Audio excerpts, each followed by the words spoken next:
Mr. Speaker, I rise today to honor the Finca Vigia Foundation, based in Massachusetts, and the extraordinary model it provides of what Americans and Cubans working together can accomplish. Over the past 13 years, this special collaboration has restored and protected the home, documents, and related materials of Ernest Hemingway's home in Cuba, the Finca Vigia, located 12 miles outside of Havana in the village of San Francisco de Paula. Like so many stories on Capitol Hill, this one began when a visitor from Massachusetts walked into my office. Jenny Phillips had an interesting story to tell because her grandfather was Ernest Hemingway's editor and longtime friend Maxwell Perkins. She and her husband Frank had traveled to Cuba earlier that year to visit the Finca Vigia, which the Cubans have lovingly cared for and operated as a museum since Hemingway's death. And we are grateful to those Cubans, because there would be no Hemingway House without their decades of devotion to his memory and his legacy. In addition to touring the house and grounds, Jenny and Frank also saw thousands of Hemingway documents and photographs that were in boxes and containers in the basement, most unknown to writers and researchers. They recognized the priceless value of these papers to Hemingway scholars worldwide. But they also knew that the political divide between the United States and Cuba made their preservation and accessibility a problem. Listening to her describe what was at stake, we took the first steps that would result in a wonderful bi-national process to save Hemingway's documents, preserve the architecture and physical structure of his home, restore his famous boat, the Pilar, and conserve and protect the contents of his home, including original furniture, clothing, a 9,000-volume library, original galley proofs and manuscripts, and over 4,000 photographs. Time and tropical climates are not kind to these delicate materials. Partnering with the Social Science Research Council here in the United States, the Cuban Ministry of Culture, and the Cuban National Cultural Heritage Council, the CNPC, a plan of action was outlined to carry out a joint preservation project in Cuba and to conserve digitized and microfilm copies of all documents located at Hemingway's home to the John F. Kennedy Presidential Library and Museum and to the Cuban National Cultural Heritage Council. In 2002, a memorandum of understanding was signed between Eric Hirschberg with the Social Science Research Council, Dr. Marta Harona Perez of the CNPC, and witnessed by Frank and Jenny Phillips, Sandra Spanier with Pennsylvania State University and general editor of the Hemingway Letters Project, Sean, Angela, and Hillary Hemingway, who are the grandson, daughter-in-law, and niece of Ernest Hemingway, President Fidel Castro, and myself. Dozens of Cubans and Americans attended the signing, including my wife, Lisa.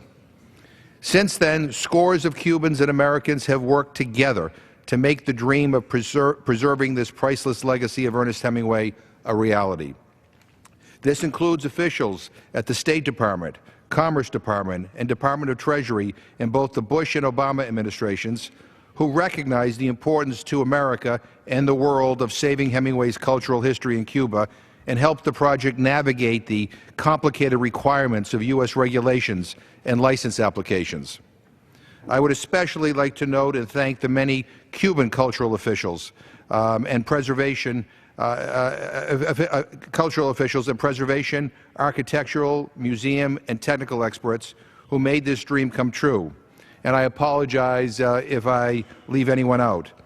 I would like to begin with Cuban President Fidel Castro, whose unconditional support was essential to moving this project forward, as well as Josefina Vidal during her service at the Cuban Interest Section here in Washington and later following her return to Havana.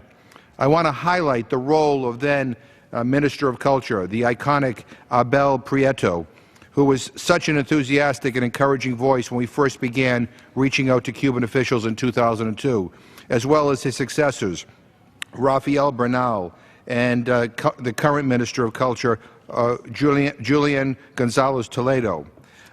Central to the success of the restoration and preservation of Hemingway's house, grounds, and their context are Marta Harona Perez, now deceased, who was the visionary voice on the project when she was president of the Cuban National Cultural Heritage Council, the CNPC. Gladys Collazo Usalan, who is the current president of the CNPC, as well as her predecessors, Manuel Palacio Soto and Margarita Ruiz Brandi. Nestor Garciaga, vice president of the CNPC and chief conservator of the Hemingway Papers. Gladys Rodriguez Ferrero, long associated with the Hemingway collection and buildings and former director of the Finca Vigia Museum, has been one of the most influential voices and actors in the preservation and restoration projects. Ada Rosa Alfonso, the current director of Finca Vigia Museum, and Isabel Ferrero, the current deputy director of the museum. Architect Enrique Hernandez Castillo, structural engineer Livan Yanis Diaz, historic preservation architects Fernando Sanchez Rodriguez and Marco Antonio Vidal Garcia, conservators Elisa Serrano Gonzalez, Libis Alfonso Perez, Rosalba Diaz Quintana, and Roberto Abian Siglen, and arborist Rafael Ibanez San Miguel and Manuel Valle Lopez from the Institute of Forestry Research. Their leadership and their participation and expertise, vision, and generosity have been the essential heart of the successful collaboration. And I know I speak for many Americans when I say that we share their pride and joy in having participated day by day in the restoration and preservation of Hemingway's legacy in Cuba. I count each of them as a valued colleague and a friend, and I feel honored to have had the privilege, even in a small way, to work with them on this historic project. Initially known as the Hemingway Preservation Foundation, the nonprofit Finca Vigia Foundation has been the critical coordinating agent of U.S. professionals and technical experts who have contributed their expertise, skills, time, and passion to this major preservation undertaking. Since 2004, the Foundation has harnessed the talents, skill, and collaboration of the National Trust for Historic Preservation, the Social Science Research Council, Mystic Seaport, and the Northeast Document Conservation Center to create teams of engineers and architects, preservationists, and document conservators, botanists, builders, and photographers to architecturally restore and preserve Hemingway's home to its 1950s splendor, restore Hemingway's famous yacht, the Pilar, conserve and digitize more than 10,000 documents, 4,000 photographs, and 5 rare Hemingway scrapbooks, preserve these original documents in Cuba, and bring digital images to the United States, to the John F. Kennedy Presidential Library and Museum in Boston, and design, in a joint U.S.-Cuban collaboration, an on-site archival storage facility with wet and dry conservation laboratories. You know, there are so many individuals, U.S. companies, and foundations that have made the restoration of Hemingway's house a personal passion. They have dedicated time and talent, materials, and funding to this initiative for over a decade, and I would just like to mention a few.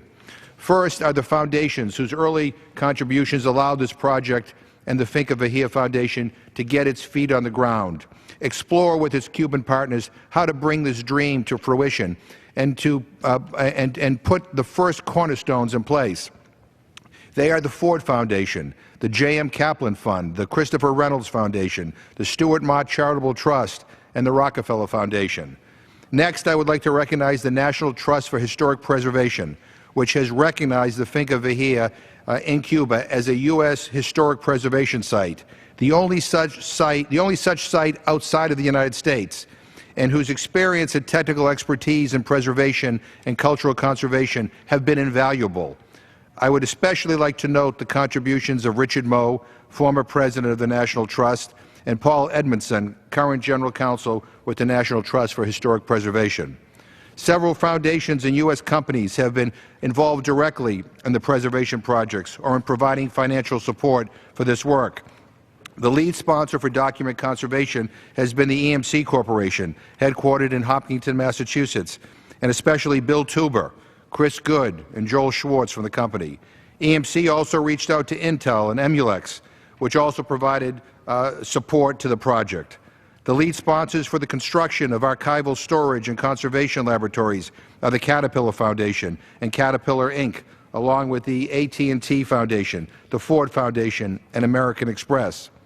U.S. professionals who have been critical contributors and participants in the technical document conservation, construction, and architectural teams are William DuPont, former chief architect with the National Trust for Historic Preservation and currently a professor at the University of Texas, San Antonio.